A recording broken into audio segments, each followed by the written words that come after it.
Fix it fast.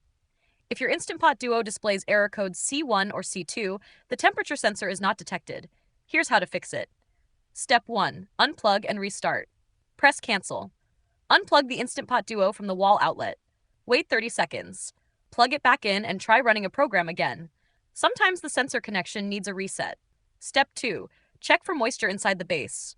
Food or liquid spills can get inside the base and affect sensor connections. Unplug the unit completely. Flip it upside down and look at the bottom. If you see moisture or food residue around the edges, place the unit in a warm, dry location for 24 hours to dry out. Step 3.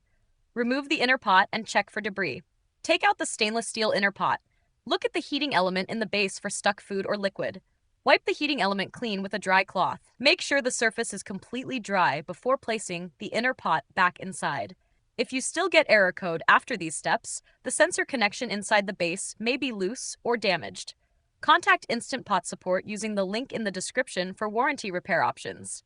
If this helped you fix error code C1 or C2 and get back to cooking, subscribe to No Filler Fixes for more fast appliance help.